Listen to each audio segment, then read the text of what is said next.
Hey my friend, on this new ambient guitar tutorial, I'm gonna show you how to make your ambient swells sound larger than life by using an Octaver pedal. So we'll go through the settings and the best chord shapes to use with that. So let's dive in. Alright, so as a quick recap, if you haven't seen the other tutorials in this series, or as a refresher, in lesson number 1, we were talking about ambient swells. So we need a delay pedal, like I'm using the Strymon El Capucin, with lots of mix and fine-tune the repeats for how long you want the swell to go. And we're gonna apply the same principles on the reverb pedal. Lots of mix and how long the depth or the feedback or the decay knob, how long the reverb is gonna be, is to taste to how long you need it to be. So if I add those two pedals and I play just like this,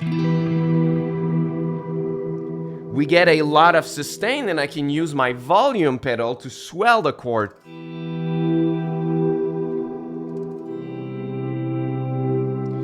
And that's gonna sound full and beautiful. And then in tutorial number 4 about stacking delays, we learned that we can add a second delay to the mix, like I'm doing here on my Strymon timeline. And the two delays need to be different types or different tones of delays. So here it's gonna be a darker sounding tape delay, and here it's gonna be a brighter sounding digital delay. And you don't want them to have the same timing. You want them to fight each other a little bit, like this. Such as when you're gonna swell the chords and the notes, it's gonna give you even more fullness and even more sustain. So if I add the reverb back, it's gonna sound like this.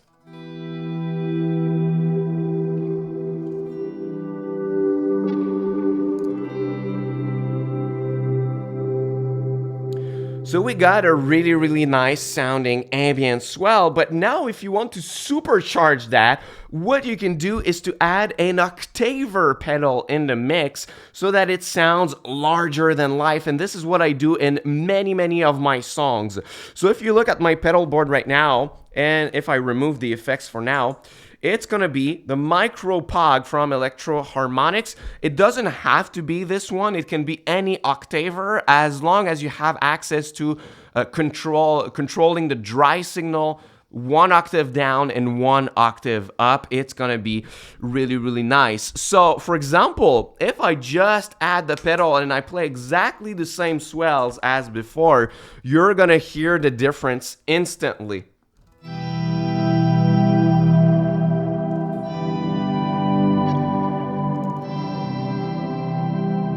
Right, if I remove it, it sounds like this.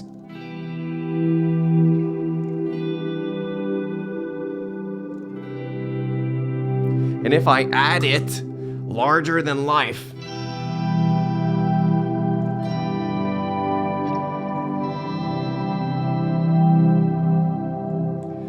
I love doing that in my songs because it really pierces the mix. You really hear the ambient swells very clearly. Sometimes they can get lost in the mix if you are looping and you add a lot of parts. You add ambient drones, like a couple ambient drones, melody line, chords, and stuff. Sometimes you can lose it in the mix, but when you add the Octaver, you always hear it very clearly. So let's look at the settings on the Octaver pedal. I'm gonna remove all of the reverbs and delays so that we can hear it clearly.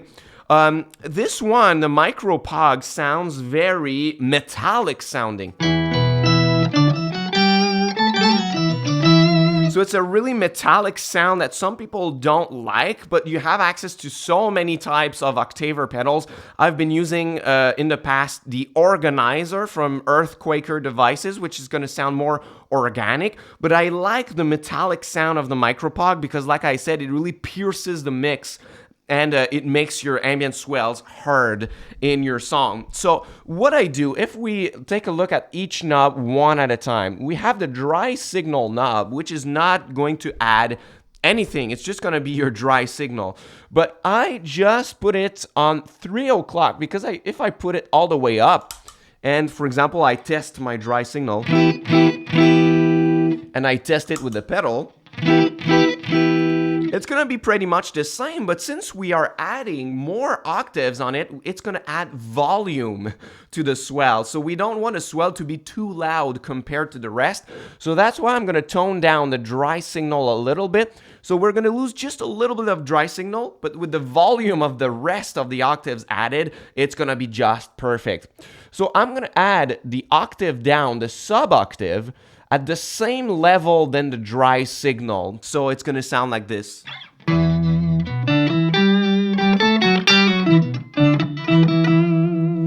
So that's what is going to make it sound larger than life, to add that like little big rumble, big note in the background. And then the octave up, I'm gonna add just a tad less. I'm not gonna do it at 3 o'clock like the rest.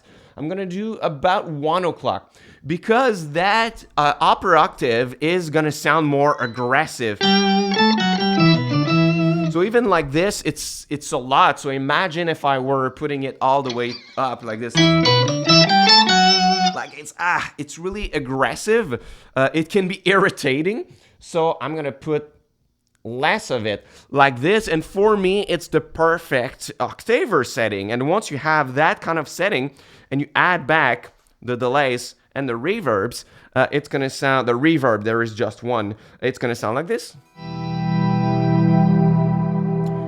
Perfect sound, lots of sustain, perfect volume. It's just a sound that I absolutely adore. And I have to talk about the chord voicings too, because if you think about it, I'm gonna remove the other effects once again.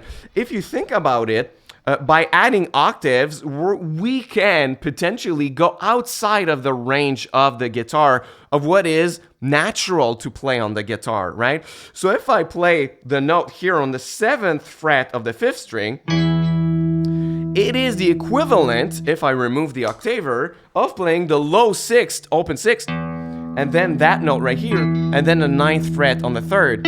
It's like if I play that, or like this, like...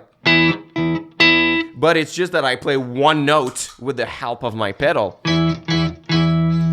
Right? It means that if I play even lower than that, if I play the 5th fret on the 5th string, it's gonna be the equivalent of being in drop D tuning. The lowest note is gonna be that low D. If I go to C, it's gonna be the equivalent of a drop C. And if I go to B, it's gonna be like in the range of a 7-string guitar, like the 7th string of a 7-string guitar, right? And if I go even lower than that, if I play an open 6th, it's like playing a bass, like the low E of a bass, which is totally outside of the range of a guitar, right? Which sometimes our guitar amps are not made to have such low notes ringing, right? And for one note, it can be okay, but if you want to play a full chord, for example, if I play a D minor, to me, that's going to be the limit. It really starts to sound muddy. If I were to play that on B minor, or like E minor, like it's too low, too much low information in the chord, right? So the lowest I would go is a D minor, and the same goes for the upper portion of the chord. For example, if I play like a C chord like this, the highest note I'm gonna play is an E, which is the same, if I remove the octaver, of a 24th fret, which I don't even have, right? I have a 22nd. So that's the highest you would get typically on a guitar, is a 24th fret, so a very, very high E.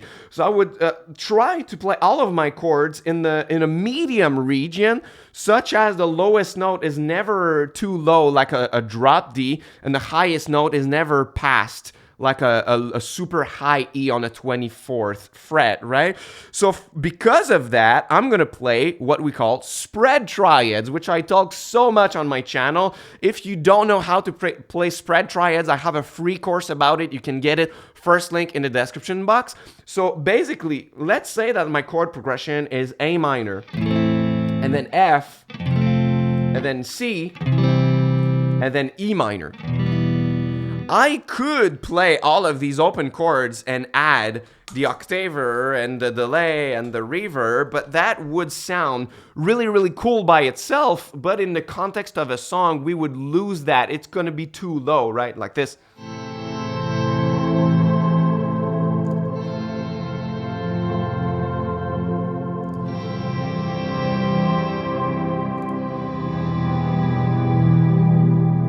So it sounds really cool by itself, but if you have like a couple drones and chords and a melody line and stuff, it's gonna be too much in the arrangement of your song. So what I'm gonna do instead is I'm going to play my spread triads. I have to remove the effects all the time so that you can hear it. I'm gonna play them in a medium region. So I'm gonna play the A minor like this. Right, so by doing that, it's like with the octave down, it's going to be the equivalent of adding this. And with the octave up, it's going to be the equivalent of adding this. Which is totally in the range of a guitar. So if I do that, it's going to work just as well. So with the other effects, it's going to sound perfect in the arrangement of my song to play my A minor just around here.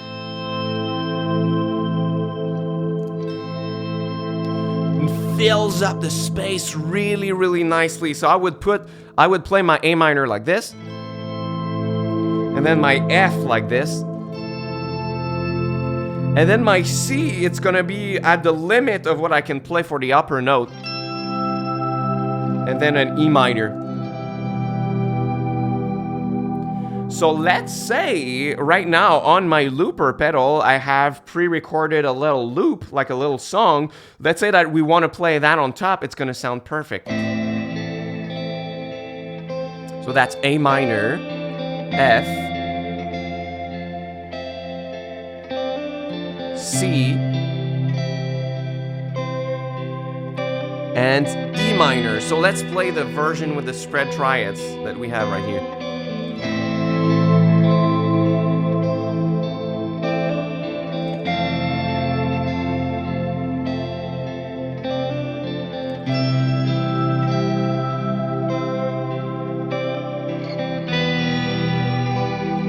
Now let's compare with the full chords.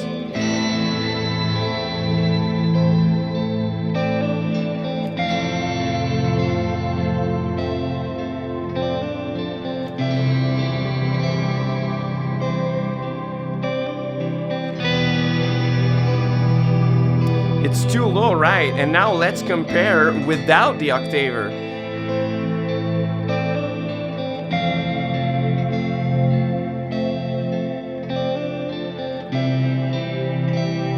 We lose it in the mix, like I said, right? It's not too different from the other chords that are being played. And if I play the spread triads, they don't pierce the mix.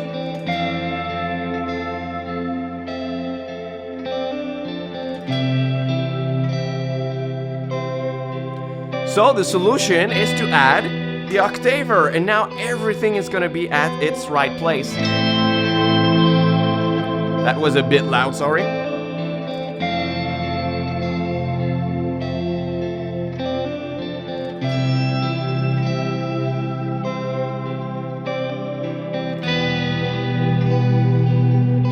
And then you can add little lead lines if you want.